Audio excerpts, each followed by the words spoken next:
Hello and welcome to The Quest on Rajya Sabha TV. I'm Rakhi Bakshi. This show gives you a deep insight into the life, career and vision of a leading personality. Each week we have been bringing you new personalities, and the personality this week is someone who's been championing the cause of disabled in India and abroad, and also is the convener of Disability Rights Group. He is Mr. Javed Abidi. Thank you so much for being on our show, Mr. Abidi. Thank you so much for inviting me. Must have been a long journey, but I would say that recently when we saw on the Republic Day function that the whole proceeding was, being broadcast through sign language, don't you think we have come a long way as far as the awareness about disabled in India especially is concerned? Well, it depends on how we look at it. I mean, yes, that was a very positive sign of the recognition of a need which has been neglected for a very long time. And yes, from a certain point of view, I would agree with you that we have come a long way, or at least we have covered some distance. But it would be wrong on my part to say that we have just simply come a long way.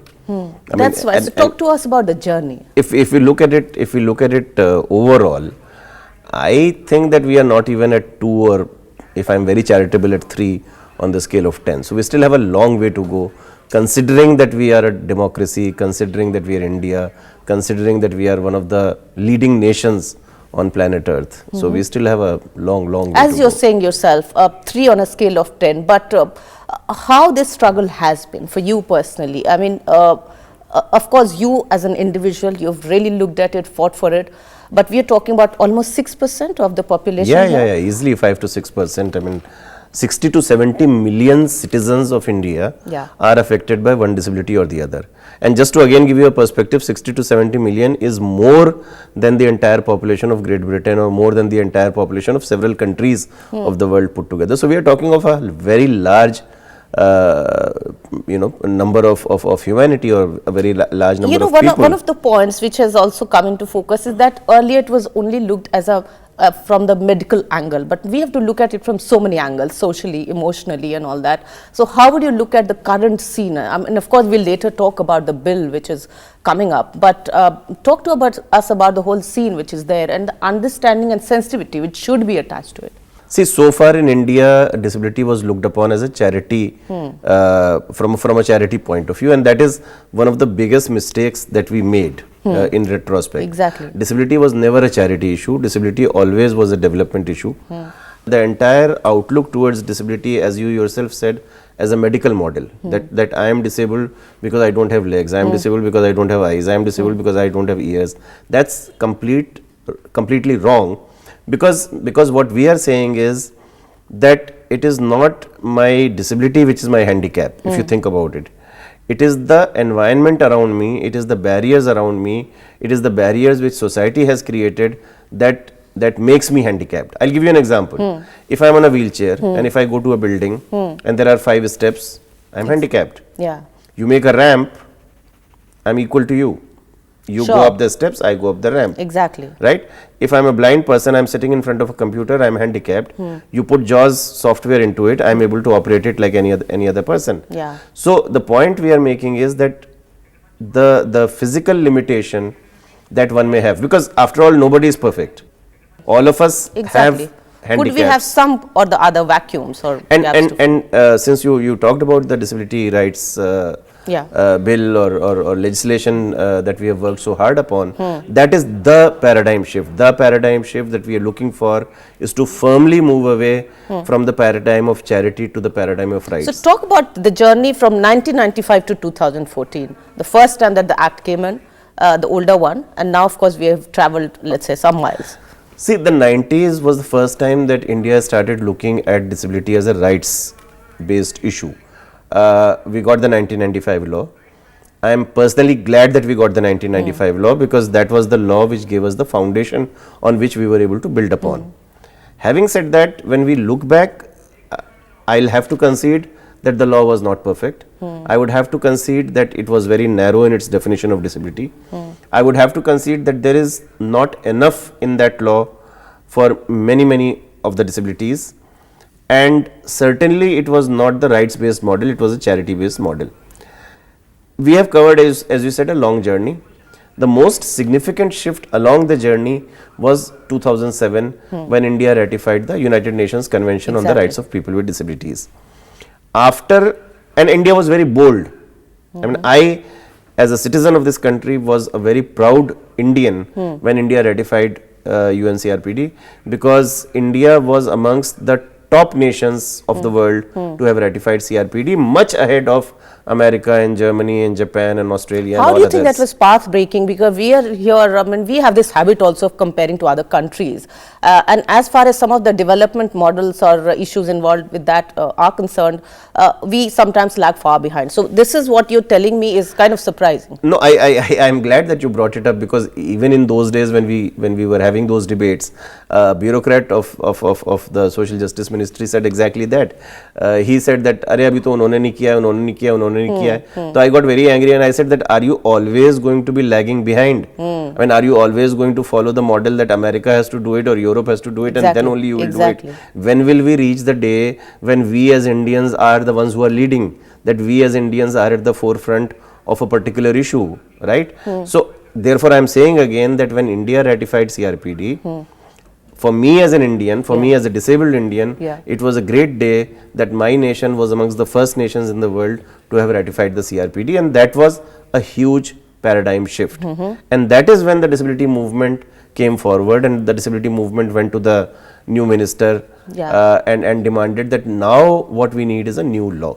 No, in fact, not as an interviewer only, but as a citizen of India, I feel very humbled to talk about issues that are so much around us, but we need to actually be more sensitive to understand and look into it. And I'm glad the rights are now taking shape in terms of a bill. Talk about the bill now, this one. How would you say that it's going to really, be a game changer? It is a game changer in more ways than one. I can list 5 or 10 or 15 issues straight away, but let's focus on the top, let's say 2 or 3. The very first is the definition of disability, moving away from the medical model to the social model. Okay. Exactly. The second is the ambit of disability or the umbrella of disability, where from 7 disabilities we are now moving to 19 disabilities. Exactly. Okay. Disabilities or impairments such as hemophilia, thalassemia, autism, deaf blindness, dyslexia, which are not even considered a disability in India today.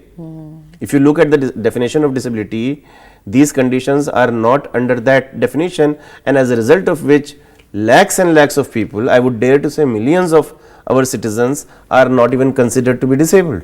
Are you now kind of satisfied with the subcategories which have been increased? Well, broadly satisfied. And you see, the other good thing which one has been careful about is that there is a clause or a sub clause which says that these categories can always be expanded, and more conditions and more disabilities can be brought in without having to go to the parliament, right? So that window is open, where in case one or the other has been left, or tomorrow with new knowledge, with more awareness, other groups come forward, then the government, then there is space to kind of there is a adjust. space to. Okay, so there's so much more to this bill which we'll talk about, but right now we are taking a very small break. You're watching The Quest and we are talking to Mr. Javed Abidi. Don't go away, we're coming back very shortly. Welcome back to The Quest on Rajya Sabha TV. We are talking to Mr. Javed Abidi and talking about the bill again, 5% reservation in government jobs. Does that also look okay? Yes, and before that, Rakhi, I would just add one other thing, that why it's so important to expand this ambit of disability is that as far as these people are concerned, and once again I'm talking of the dyslexics, I'm talking of people with hemophilia, thalassemia, etc. See, we in our drawing room discussions, in our intellectual discourses, in seminars and workshops, we say that 80% of India is rural, and then we forget about it. What does an average Indian disabled person want? Okay, they do not even understand 80% of what is there in the law. They want to be recognized as a person with disability. Yeah. So you're talking about dignity. They want a disability certificate. Okay. They want dignity as a person with disability. They want to be recognized as a person with disability. They want a disability certificate. And why do they want a disability certificate? To be able to get a bus pass, to be able to get 50% concession in the railway fare, to be able to get that 300 rupee or 500 rupee pension which the state government offers. And you think that's more accessible now, because at a very local level now they can get it? Well, I mean, if the law goes through, and if it gets its place, and if it's implemented, then yes, indeed, that day would arise. And then we look at the other issues like what you said, 5%. As you are aware, reservation was earlier only 3%, it's going up to 5%. Earlier it was limited only to broadly the 3 conditions, which is 1% for the orthopedically disabled, 1% for the visually impaired, 1% for the hearing impaired. Now job opportunities are being opened for multiply disabled. Job opportunities are being opened for people with psychosocial disabilities. Job opportunities are being opened now for people with even intellectual disabilities, etc. It's a fantastic paradigm shift. Talking of people with psychosocial disabilities, since nobody normally talks about them, until now, if I put it very simply, they were considered a non-person. They were considered a non-person in the eyes of the law. True. I'm consciously avoiding using certain terms, but for a lay person, I'm talking of people with mental illness. The common perception in India, unfortunately, that has existed so far, which needs to be challenged, is that a person with mental illness is a non-person. He or she is not equal in the eyes of the law. Now that is changing. That is path-breaking. That is path-breaking. That's a game changer, and that is changing in the new law, which says that all people with disabilities. And when we say all people with disabilities, then we are obviously saying all people with disabilities, including people with mental illness or people with psychosocial disabilities. But what about private sector? Well, as far as the private sector is concerned, we are not talking of the quota. So let me say that out at the very outset, that the disability movement has never asked for doles and charities. We are not asking for a handout. We are not asking for the quota. The rights. Okay. But what we are firmly demanding from the private sector is an environment of non-discrimination. That the playing field should be level. So if you are the private sector and you are setting up a university or a college or any other educational institution, you have to ensure that it does not discriminate against disabled people. If you are the private sector and you are setting up factories and offices or building malls or building cinema houses or whatever else, then you have to ensure that you do not discriminate against the disabled population. So that onus, that responsibility does come upon the private sector, and that's another game changer as far as this particular legislation is concerned. And now you get the right to vote. I mean, the disabled people will, I mean, and that's a section that, I mean, maybe parties should have looked at. Do you think that is something that is also kind of coming about? No, just to be factually correct, the right to vote was always there. I mean, if you are a citizen of India, nobody stops you from voting, whether I'm a facilitating that, facilitating that. That is the crux. You see, because abhi tak kya tha ke you have given me the right, but how the hell do I reach the polling booth? And even if I reach the polling booth, there are those 3 steps. If I am a blind person or a visually impaired person, then the electronic voting machine is not accessible. If I am a deaf person, I am not allowed to take my interpreter inside. You know, the first step the Election Commission actually took was to kind of think about and then look at Braille EVMs, you know. So things like that, you think this election, do you think that we would see some changes?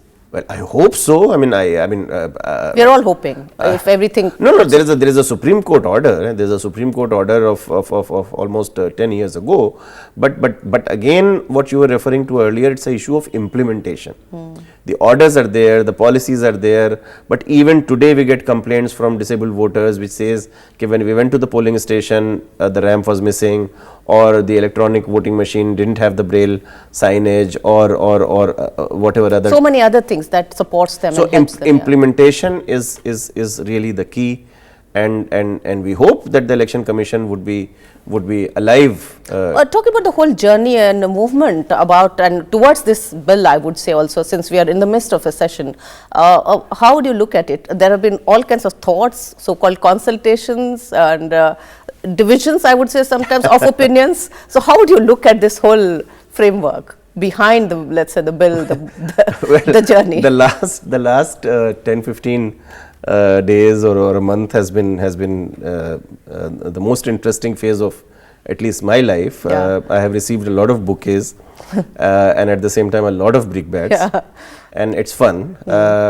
When people have called me for my reaction, I have always said that, well, thank God we are a democracy, and thank God that we are a vibrant democracy. Exactly. We are a country of 1 billion people, and out of that 70 million are people with disabilities, and they love to speak.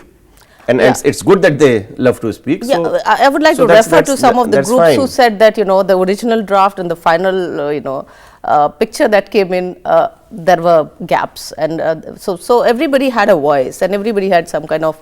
No, it's a fact. I mean, one would have to admit that, but let me also say that this law, the drafting of this law has been perhaps one of the most consultative ever. Yeah. I mean, the law has been in the making now for 4.5 years, and Yeah, at some and everything point, was put on website. and at some point, you have to, you have to come to a common come to point. a common point and move on. And Yeah. no law is ever perfect, and there will be a few things that will be left, and they will have to be taken on later. Now, having said that, it is a fact that the draft which was on the Ministry of Social Justice website, which we trusted because the minister said so, the bureaucrats said so, and in good faith we trusted them, and therefore we gave our support to it, and therefore we pushed for it to go through the parliament and get passed. But when it went to the cabinet, after going through the state governments, the various ministries, particularly the health ministry, the DOPT and the law ministry, the draft was diluted. I have no hesitation in saying so, and I was as surprised, as angry, as disappointed as anybody else. Okay.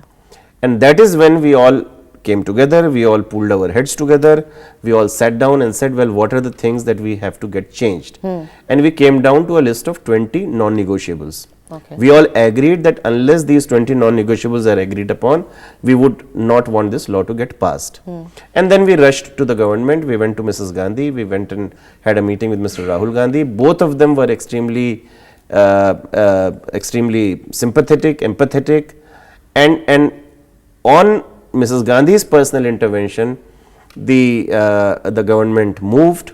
We had a meeting with the law minister on a Sunday, with the new social justice. She has shown personal and keen interest. So the government has listened. I mean, to keep it short, the government has listened. With the help of the government, with the help of the law minister, with the help of the social justice minister, with the help of the bureaucrats, we have been able to remove all of those anomalies, particularly all the substantive ones. Okay. And the biggest gain, I think, leaving everything else aside, is the legal capacity issue. Okay. The issue vis-a-vis, which is the key issue, vis-a-vis the people with psychosocial disabilities, that now there is a paradigm shift, and the country is saying, the parliament, the lawmakers are saying that all people with disabilities are equal in the eyes of the law. Okay, so we are still in conversation with Mr. Javed Abidi, and we have lots to talk about still as far as the rights of disabled are considered in this country especially. You're watching The Quest right now. Don't go away, we are coming back shortly once again. Welcome back to The Quest, and we are talking to Mr. Javed Abidi. Personally speaking, as I can understand, it has been personally a long journey for you as well. Talk about those challenges within that you faced, and how have you kind of taken it ahead? That has been now a long time. I mean, I have lived my life with a disability. I've said it in many interviews at many times that I have made friends with my disability. My condition is called spina bifida. It's a congenital condition. I was born with it, but the first 8 years of my life, I was quote unquote normal, running around and all of that. At the age of 8, I had a surgery, and that's when the problems started. At the age of 15, I started using crutches, and at the age of 10, I started using crutches, and at the age of 15, I started using a wheelchair. Why I asked you actually is that when did it hit you that now that you're championing the cause of so many others around, that it hit you that it should be kind of taken ahead, and what we are talking about today are the rights and not the support as such or help that one is talking about. So how personally? See, in brief, I would say this, that I belong to a middle class family. My father was a lecturer in a university. We were in a town, a city, Aligarh in Uttar Pradesh. I was very lucky to get good education thanks to my parents. I was very lucky that they never stopped me from doing whatever I wanted to, and I was very lucky to get a scholarship and to be able to go to United States. Yeah. And that's what completely opened up my eyes, because when you go and you see a different environment, a different system. I was at a university where every nook and corner of that university was completely accessible, from the library to the gymnasium to the basketball court, etc., etc. You could go to town, the buses were accessible, the public places were accessible. So that question comes to your mind, that why is it like this, and why is it not like this in our country, back home? Okay, I got a good degree. My desire at that time was to be a journalist. My degree is in mass communication. You've taken it to another level actually in the same manner and, somehow. and by that time my family had shifted to Delhi, and I said I wanted to come back. My entire family, my friends opposed it. They said I was mad. What were you thinking? And it I mean, was obviously not possible they at wanted all. me to settle there. They said life is easy. America जाके लौट के कौन आता है, और etc. ये etc. करता and है, all of हाँ. that. I said nothing doing. I came back to Delhi. Delhi is the capital of India. I said, well, why should I have a problem? And when I came back, and I came back with a chip on my shoulder, again I have talked about it many times. I said, well, editors की line लग जाएगी, and the best of the newspaper, the best of the magazine would want to employ me. And then for 6 months I was jobless. I Okay, get it, in spite of I my know. degree, my the background and everything. everything 4.0 The fine GPA, credentials, I yeah. was jobless because all these people were not looking at my degree, were not looking at my education, were not looking at my training. They were looking at my wheelchair, and they were presuming that a wheelchair user cannot be a journalist. Okay, I didn't give up. I scaled down my ambitions. So instead of looking at some of the top-notch publications, I started with the City magazine. And in 6 months, I was writing for some of the top newspapers and magazines of India. Now, that's my personal journey. But after 2 years or 2.5 or 3 years, when I got an opportunity to join the disability movement, it was a difficult decision. But at the end of the day, what I thought, and I stick to that even today, is that one journalist less will not cause any harm to the world of journalism in India. The world of journalism in India will not collapse. Newspapers and magazines will not stop publishing because Javed Abdi left journalism. But one more person to the disability movement may perhaps add strength to that movement, and with that very basic thought and with nervousness, because I honestly did not know much about disability at that point. The only disability I knew was my own And we disability. are talking about that Javed Abidi who became the director of National Center for Promotion of Employment. Well, it has been a long journey, it has been a fruitful journey, it has been a very self-satisfying journey, and I think I am reaching that point where I should retire now and No, I mean, I think you know. so much has been covered and which you have championed. You know, talking about the other things around the sensitivity part, like we saw some movies which address the issues. We saw even films like Tare Zameen Par or Nache Mayuri and Yes. others. But do you think that through other mediums like this, this whole cause should be kind of spread all around us so that there is more awareness also? No, absolutely. Of course, there is going to be, let's say, we're talking about a bill, but in terms of others who understand it much more.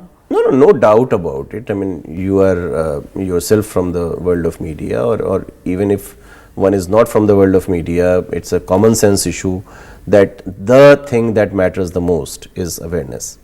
I mean, you can have laws and laws and laws and laws and policies and policies and policies and policies, but unless we as a society are aware, and awareness is what leads to sensitivity, awareness is what leads to everything else. Yeah, awareness about disability. But awareness No, about but talking about awareness, and you talked about those buildings, and I understand, because when you go, how many of these buildings are actually equipped and support, let's say, the disabled to function. So you're talking about No, so that's ramps what which I'm are not there, you know, all these things. That's what I'm saying, that as far as our architects are concerned, as far as our designers are concerned, as far as our, in whatever profession you Town are, planning aside. town planning or otherwise our employers, our corporate sector, our judiciary, our police, I mean, whichever domain we are talking about, if people are aware and if people are sensitive, but on an equality paradigm, not as a charity Yeah, exactly. thing, okay. So that would lead that, and one very important point which I wish to make, Rakhi, is that we are talking about the citizens of our country. We are not talking about aliens or people, right? We are talking about a very sizable section of the population of our own people. Why would we want them to be out of the mainstream? Why would we want them to not attain education?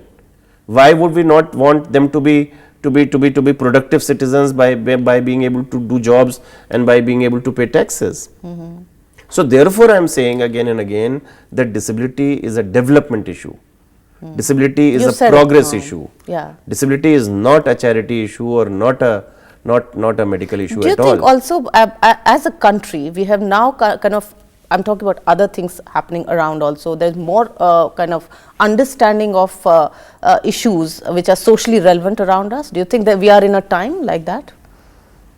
I'm not only talking about this bill or maybe other social issues around. We are, let's say, in politics also we are seeing certain new things happening. So do you think we are in a time where... No, I totally agree with you. I mean, I personally think it's a maturing of democracy. It's perhaps 60 years too late. But yes, I mean, certainly I think the awareness, the mass media, the opening up of television, the fact that we are now looking at the world, internet, mobile, all of this has contributed, I think, to the world opening up, and we as Indians are now looking around and are able to see what's happening in other parts of the world and what others are doing, and there is a desire, there's a burning desire to catch up and to get better jobs, and there's a lot that is happening in the country. And I'll come back to the bill once again. Is that if you look at the bill, how much do you think whatever happens, will be changing the entire scene, because we are talking about a section which many either ignored, never looked at so keenly, or now there would be this thing, because I'm talking about some of the cases which came to light and people fought for it, whether at the airports or other places. Now everything will be within the right, it will be a law. So how would you really look at that whole scene? It is nothing less than a revolution. It will completely take us into the next phase. I mean, I have said this in many of the debates recently, that if 1995 Act was the beginning of phase 1 of a rights based movement, then this would certainly take us into phase 2 for sure. Okay, and then there is always phase 3 and phase 4. But do you think there's more struggle still? Because as we were talking about this whole journey, we were talking about mental blocks on the other side. Do you think after this there would still be mental blocks, though I mean nothing can be done about it after the law, but how would you look at that whole No, that's a hard fact of life. To deny that would be foolish. It's not the end at all. I mean, it's as I said, for me, for many of us in the disability rights movement, it's simply going from stage 1 to stage 2. That's all. We still have a long road ahead of us. We still have many more issues which we have not even touched upon. And I guess what you're saying is very right, that one of the biggest challenges are the mental blocks. That even after this law, you think that everything is going to be hunky-dory. You think everything will just start to happen automatically. You think there will not be resistances. Of course there will be. Of course we'll have to put up a fight. Of course we'll have to go to the courts. Of course we'll have to just keep pushing and pushing and pushing and pushing. So your last thoughts, I mean, and I mean, you've been in this show and you've talked about so many things which I'm sure viewers are watching and they'll understand much more after this program. But your thoughts again on this entire movement that you've kind of fought for, championed the cause of the disabled in India especially, and now of course we are looking at a very, very big game changer again, I would say, the bill as such. The disability rights movement has matured. The disability rights movement is maturing. There are many more advocates and activists. I wish the very best to the disability rights movement. I have been here now for 20 years. I have done all that I possibly could have done. I don't think I'm going away anywhere. I think I still have something to contribute to the country and to the movement. But I think that we need many more people who would be the champions of the disability rights movement, and to each one of them I wish the very best.